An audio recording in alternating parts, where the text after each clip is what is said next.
Alright, guys, part two of this. You guys are gonna watch me watch Oversimplified, part two, the Napoleonic Wars, alright? So, we're still gonna do it at times 2 speed because it's hilarious doing it this way. So, let's get this over with. This video was made possible by Honey. Install now for free using the link below and start saving money when you shop online. After the Third and Fourth Coalition Wars, Napoleon had decisively defeated all three of his main rivals on the continent, and he was now undoubtedly the master of Europe. After the Battle of Friedland, his enemies sued for peace, and they all met on a raft on a river for negotiations. They had been fighting for the past 4 years, but now Napoleon and Alexander surprisingly got along like a house on fire. They laughed together, they chatted long into the night, they kissed. The two had a lot of mutual respect, and Napoleon even told his wife that if Alexander were a woman, I would make him my mistress. Kind of a weird thing to say to your wife, Napoleon. In the end, they came to an amicable agreement. Russia would lose barely any land, and in return, they'd join France against the UK and invade Sweden. Win-win. On the other hand, Frederick William III was sidelined, and Prussia lost an enormous amount of territory to French client states. Only the UK remained as the last major threat to Napoleon, and they continued to be a big thorn in his side, constantly funding his enemies and using their powerful navy to wreak havoc on French trade and overseas colonies. But what could Napoleon do? The British were safe across the channel. Well, he said, if I can't fight you with guns, I'll fight you with money. Earlier in 1806, Napoleon had announced the Continental System, a total shutoff of the UK from continental trade. No one in Europe was to trade with Britain, and Napoleon hoped that by hitting their economy, he could force them to negotiate. The British economy did take a hit, and they responded in their typical fashion by going to Copenhagen and blowing a bunch of stuff up. But in general, the British managed to stay afloat by simply increasing their trade with other parts of the world. Many neutral countries found themselves stuck between a rock and a hard place as the two European superpowers demanded they cease trade with the enemy. Hey America, you better not trade with the French, or else I'll come burn down the White House. What? This is gonna wreck my economy. I need to start saving money. How the heck am I gonna start saving money? Yeah, that's right, you know where this is going. Do you like shopping in store? Of course not. Then you'd have to. Now, where were we?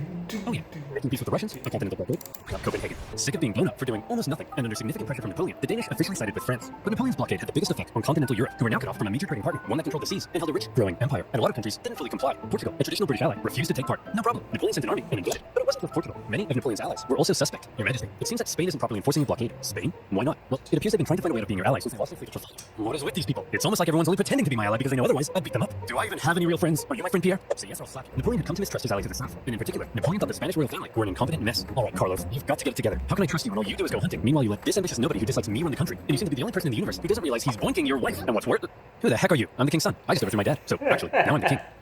You people are the biggest cluster of shameless, narcissistic idiots, and all around just the worst people I've ever met. Here, have a kid's choice award. French forces, many having conveniently already entered Spain to invade Portugal, occupied Spanish forts, and Napoleon invited the Spanish royals to France to help mediate their differences. Alright, we're here with the royal family of Spain. So, Fernando, you've been accused of plotting against your father and vying for the Spanish throne. What do you have to say for yourself? Well, Napoleon, I just think great. Well, I've got the testicles right here. Fernando, in the case of the Spanish throne, you are not the king. And Carlos, you are also not the king. I'm the king! Actually, Napoleon made his brother the king, but for all intents and purposes, Spain was now his puppet. He expected the Spanish people to be over the moon at the removal of their unpopular royal family. Imagine his surprise when it turned out that people don't really like to be subjugated by a foreign power, least of all one who had previously attacked a Catholic church. Yeah, and so the people of Spain not. revolted. Brutal fighting broke out as bands of armed Spaniards ambushed French troops across the kingdom, and vicious atrocities were committed on both sides. In addition to fighting the regular Spanish and Portuguese forces, the French had to contend with tens of thousands of guerrilla fighters throughout the Spanish countryside. The British even took the opportunity to land an army led by the future Duke of Wellington. And now, British forces were defeating French ones on land. Napoleon briefly went to Spain in person, and he did drive back the Allied armies, but before long, his attention was needed elsewhere. The whole thing became a nightmare for the emperor. He excelled at traditional warfare, but this was something more akin to Napoleon's Vietnam. The whole conflict would keep hundreds of thousands of French soldiers and resources bogged down for years. Napoleon was never able to fight the will of the Spanish people, and this problem weakened his position in Europe. Hey Francis, want to go to war with Napoleon again? Oh, I don't know, Britain. He's already won to me 3 times. I'll give you a bazillion pounds. Well, okay. Seeing that Napoleon was now caught up in Spain, and with some British funding, Austria decided maybe, just maybe, this time they'd have a chance. So did they?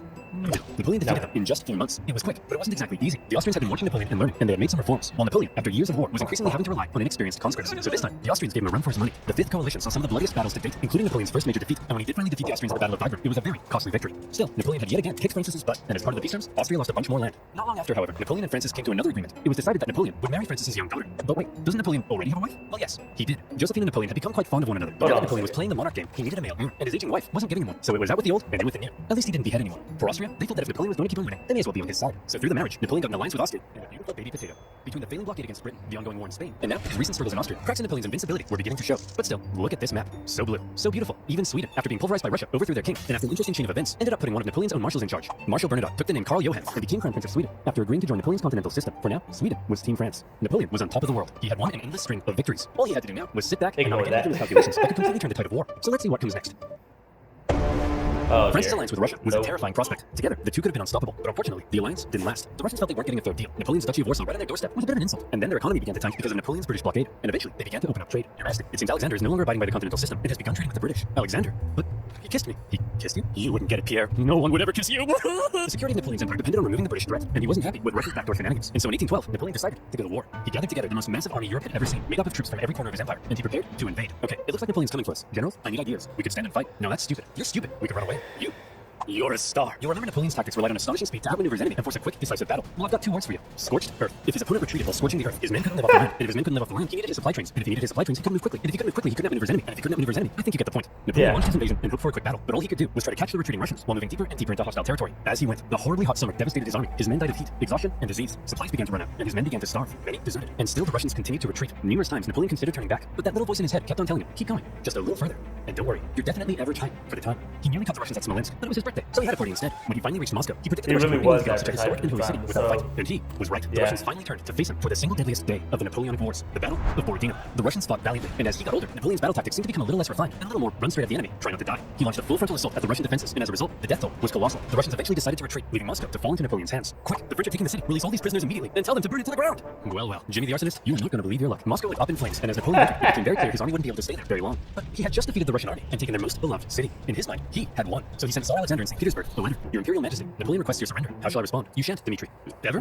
But Your Majesty, it will be winter soon. The French forces are stuck in territory with dwindling supplies. If we don't say anything, well, then they'll all die. Oh! After waiting for a response for about a month, the first snow of winter began to fall, and Napoleon sensed the catastrophe that was about to unfold. He decided their only choice now was to get out. And that's when it happened. It got cold. Stupid cold. His glorious invasion had just become a race for survival. As the Russians realized the French were fleeing for their lives, they began to close in on their supply line. Men froze to death, their horses as well. There was starvation and disease. The injured and dying could only be left by the side of the road, as it was too slow to try to carry them. And all along the way, the dreaded Russian Cossacks stalked the bleeding French army, and every now and then swept in for a quick attack. Napoleon, fearing capture, kept a vial of poison around his neck. At one point, the Russian armies nearly trapped him against the Berezina River, but a little Napoleon cleverness gave him the old Jeffrey Duke, tricking them into thinking he was going south and then escaping across rapidly built pontoon bridges to the north. When the Russians realized where he was and began to close in, the French burned the bridges before everyone could cross. Hundreds drowned, and thousands were captured. At this point, Napoleon got wind of plots against him forming in Paris, so he abandoned his men and went back to France. The remaining French stragglers made it across the border. It's been estimated over 600,000 men went into Russia. Less than 100,000 returned.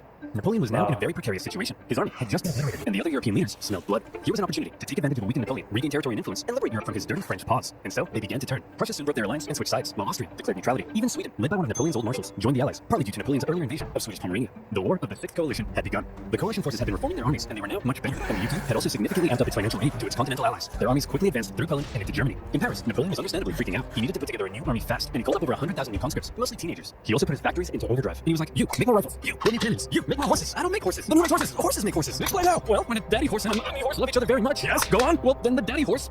I'm sorry, Napoleon. You're 43. I thought you'd know this stuff. Don't touch me.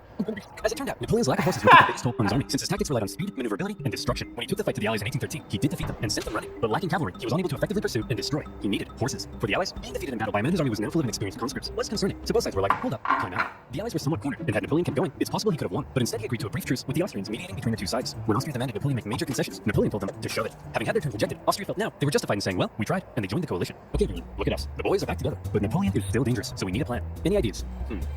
Ooh, I know. No, forget it. That's stupid. When he approaches, the music is funny. Genius. He's a genius. The plan was as follows. Wherever Dude, Napoleon the music is funny at times, allowing the others to slip in from the sides shit. and attack the French marshals guarding his flanks. Essentially, the plan was, don't try to fight Napoleon, and this plan worked tremendously. The Allies scored a number of victories that saw Napoleon move back to the city of Leipzig, where he would make one last major stand as the Allied armies converged on him from all sides. The stage was set for the biggest and bloodiest battle of the Napoleonic Wars, the Battle of Leipzig. Almost 500,000 troops from over a dozen nations stretched across the battlefield. The French found themselves fighting on all sides for 4 days against the Austrians, Prussians, Swedes, and Russians. It's no wonder this battle is also sometimes referred to as the Battle of the Nations. The French fought ferociously, but ultimately were no match for the coordinated efforts of the coalition. At one point, in the midst of the battle, Saxon troops allied with the French had a team huddle and were like, hey guys, I'm pretty sure the French are losing. Let's switch sides. And so they did. When it became clear that Napoleon couldn't win, he ordered a retreat across the only bridge over the river. The Allies swarmed into the city, and desperate fighting raged in the streets. Okay, Corporal, after everyone's crossed the river, I need you to blow up the bridge. Okay? Not before everyone's crossed. After. You got that? Yes, Colonel. I'm not 5. I can comprehend time. Good. Wait, did he say before or after? Well, fortune favors the bold.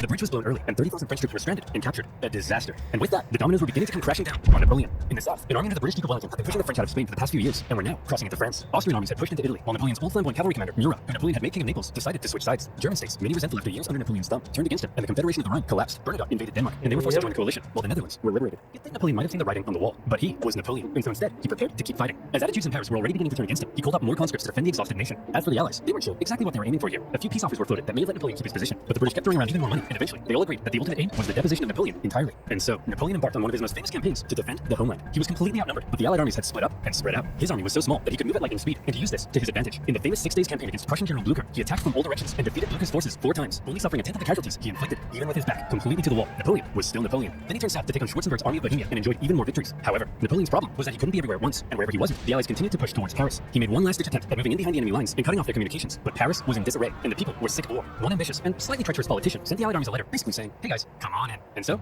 they did. The city's defenders surrendered, and as the Allied leaders entered Paris, the people cheered them as bringers of peace. Paris had fallen. Quick, marshals, gather your men. We're gonna launch an assault on Paris. But where are my marshals? They all left, and told me to give you this note. Napoleon's marshals had realized what he hadn't. It was over, and they insisted all that was left now, for the good of France, was for him to abdicate. And without the support of his army, Napoleon had no choice. He hoped his son could take his place, but it was decided instead to restore the old Bourbon monarchy. Old King Louis XVI's brother would become the King of France. It was almost like the French Revolution had never even happened. But what will we do with Napoleon? We can't have a hyperactive 44-year-old minister running around reigniting revolutionary ideals and plotting his return. Well, why don't we send him, I don't know, there. The location chosen for Napoleon's exile was the small island of Elba, just off the coast of Italy. Napoleon was to rule over the island, and even got to keep the title Emperor of Elba. The Allies must have been in stitches when they came up with that. When he learned what his fate was to be, he drank the poison he'd been keeping around his neck, but it had gone out of date, so instead of a quick and painless death, he got a painful stomach wedding instead. Before he left France, he addressed his oldest and closest guard one last time, making an emotional speech that ended with kissing their flag, and off he went to exile. The deal that was given to him was actually quite generous. His family were given titles, he was to receive a state pension from France, and he was able to receive many distinguished visitors, all eager to come and meet the famed emperor. And he ruled over Elba well, improving infrastructure and introducing many legal and social reforms aimed at improving life on the island. Hey Napoleon, just coming to check on how it's all going. Holy smokes! But it wasn't all good. For one thing, he learned of the death of his first wife Josephine and was deeply saddened. He was forbidden from seeing his son and current wife. And in Austria, Emperor Francis had ordered a local count to seduce her, so she would forget about Napoleon. Then, the new King Louis XVIII refused to give Napoleon his agreed pension. He was under constant threat of assassination, and there were even rumors that the Allies were thinking of relocating him somewhere even more remote. But the biggest problem was that Napoleon was once the master of Europe. He had lived a thrilling life of adventure, fame, and glory. Now, he found himself on a tiny island in the Mediterranean, and he was bored. Wouldn't it be nice if he could somehow return to France and reclaim his throne? Hey Napoleon, want to go back to France and reclaim your throne? I would, Pierre. But how? Well, I was thinking we could just take this boat. Will that work? Surprisingly, yes. Pierre, remember when I told you no one would ever kiss me? Yes, sire. Well, pucker up, boyo. When Napoleon left Elba, it wasn't really the daring escape you might think. He basically had kind of a leaving ceremony, hopped on a ship, and sailed back to France. He brought with him an army of about a dozen men and began his journey to Paris. However, in Paris, there was now a new king, and at first, the people largely accepted him because the last few years of war under Napoleon had brought immense death and economic suffering. Good luck, That's Napoleon. right, the king is back, baby. Divine right to rule. Don't worry, everyone. I know the economy is kaput, but I and my courtiers will withdraw to this palace. It and is we will definitely work as hard as we hilarious, can to fix everything. Yeah, that is exactly what happened. Oh yeah, that's why we got rid of the king. As the Bourbon monarchy began to look more and more like a return to the past, and the returning nobility seemed hell-bent on regaining their lost privileges, the people weren't too happy. And so, Napoleon hoped that his glorious return would be met with jubilation. In the end, the reaction was a little mixed, but many were happy to see their old emperor. Your Majesty, it seems that Napoleon is back and marching his way with 1,000 men. That guy? No problem. I have hundreds of thousands of men. Send them to arrest him. Your Majesty, it seems that thousands of men we sent to arrest Napoleon have all joined his side. Well, I'm up. If you ever need a king again, be sure to let me know. As Napoleon continued his journey, the king had sent battalions of men to stop him, but they largely comprised of Napoleon's old soldiers, many unhappy with King Louis's military reforms. And so, when ordered to arrest him, they simply couldn't do it. In one famous incident, the troops began to cry out, "Long live the emperor!" When Napoleon reached Paris, with King Louis having fled, he entered unopposed to reclaim his throne. Napoleon was back from the dead. Okay, everyone, now that we've finally gotten rid of that guy, let's try to make sure something like this can never happen again. What's that doing there? Hey, fellow monarchs. This time, Napoleon promised he would be a mutual good boy and not start any wars. But the Allied leaders were having none of it. They declared Napoleon an outlaw and the illegitimate ruler of France. Then, they declared war, not on France, but on Napoleon himself. And when you have multiple empires declaring war on you as an individual, that's how you know you're a very naughty boy. The Allied powers began making plans to combine their forces and once again invade France. The most They immediate threat to dignify Napoleon you, were the British and sire, by Prussians. making you a If nation. Napoleon could not bend out quickly, maybe he could force the Allies to negotiate, and maybe he could hold on to his power. Together, the two armies to the north outnumbered him, so he made a plan to divide them and take them on separately. Historians debate how much of a chance Napoleon had here, but this same strategy of dividing and conquering had worked for him multiple times. Yes, He I most saw had that 125,000 men and took on the Allies in a Really range of good regions, movie, by defeating the the Prussians before turning to take on the British. But to Napoleon's dismay, miscommunication and hesitation among his marshals allowed both enemy armies to retreat, and crucially, rather than fleeing east, the Prussians moved north, where they could remain in contact with the British. Napoleon sent the force to hold off the Prussians as he moved in on the British, now holding a defensive position at Waterloo. Prussian General Blucher sent word that he would come to Wellington's aid if he could just hold off the French for long enough. Napoleon had to defeat Wellington before the Prussian army could arrive in force, and it was close. The British held the high ground and a number of key defensive buildings across the battlefield. After waiting some hours he didn't have for the ground to dry, Napoleon sent men to assault the Hougoumont farm, but the British German garrison there held out. French marshals launched a number of miscalculated cavalry It's charges over, on British lines. Napoleon. The British formed a defensive square I formations, have- and they tore the French cavalry to shreds. Well, one guy chose the absolute worst time to go on a bender. The French did manage to capture farmhouse directly in front of the British line, and from there they unleashed artillery hellfire on the British square formations. And as Napoleon sent his Imperial Guard in to finish the British off, and nervous Wellington knew his lines were at breaking point. But the Prussians had earlier begun to arrive, and now they were arriving in large numbers. And after the British held out and set the French Imperial Guard running, the French lines panicked, fearing they had been encircled, and they began to flee. The Battle of Waterloo was an Allied victory. And with that, Napoleon's hopes of returning to glory were vanquished. He knew he was defeated. He went to the British and said, "Can I please have a house near London?" And the British replied, "No." Instead, to make sure Napoleon was put away one thing for all, they sent him to one of the most isolated and remote places they could think of, a tiny island in the Atlantic Ocean, St. Helena. Here, a deeply isolated and depressed Emperor Napoleon would live the remaining years of his life. His house was a wooden bungalow, not exactly on par with the Tuileries Palace. Much to his frustration, his captors referred to him as general, rather than calling him emperor. His mail was censored, his visitors were vetted. There was almost no way he could escape such an isolated island. But just to be sure, he was guarded by 2,000 British soldiers and 2 ships that circled the island 24 hours a day. He had once been the most powerful man alive, and images of the victorious Napoleon depict a strong leader, hand firmly in gentle. Depictions of Napoleon on St. Helena show a disheveled old man, hand firmly in pants. He had lost everything. And by the way, he was only 46, so maybe it's about time you know what? You're doing all right, kid. Napoleon fought one last battle while on the island. The battle for his reputation. He spent hours writing his memoirs, espousing his achievements, recording his greatness, and turning himself and his story into a phenomenal legend. And in this battle, he certainly succeeded. His mark on history cannot be denied. After his defeat, the European monarchs had got to work restoring Europe to its traditional balance and reasserting their dominance. But after Napoleon had spread the influence of the French Revolution, these returning monarchs would have a difficult time regaining their absolute control. France returned to the rule of the Bourbons, but it would go on to stage another revolution, and then another one. Reaction to Napoleon's rule in places like Germany and Italy propelled forward the ideas and feelings of modern unity and nationalism, and his Napoleonic code still remains the basis of law in various modern countries. The modern world owes a lot to Napoleon's legacy. He remains statistically possibly the greatest military general in history, and his revolutionary military tactics changed the face of warfare. He was the last truly great leader to both lead his armies in battle while retaining total political control over a vast empire. There's still hope for Joe Biden, but the man remains somewhat of an enigma, and we still unsure exactly what to make of him in some regards. Was he the champion of the French Revolution, spreading equality wherever he went, or did he betray it by making himself an absolute monarch and restricting certain liberties? Was he an ambitious and aggressive conqueror, hell-bent on bringing Europe to its knees, or was he simply defending himself against an aggressive Europe, hell-bent on reducing his power? Some things will continue to be debated. Napoleon died at the age of 51, officially of stomach cancer, but some believe he may have been poisoned. The British buried him in a tin coffin, inside a mahogany coffin, inside a lead coffin, inside another mahogany coffin. I guess this time, they wanted to make sure he stayed where they put him. In 1840, his remains were moved to Paris, where they now rest under the dome of Les Invalides, the man from humble origins, with huge ambition, ruthless determination, immaculate skill on the battlefield, and a hefty dose of luck, who was determined to make his mark on history, did just that. There is no immortality, he said, but the memory that is left in the minds of men, and in that sense, Napoleon knew he would live on forever. Oh, and to be honest, he was definitely average height for the time. Yeah. So, there's that.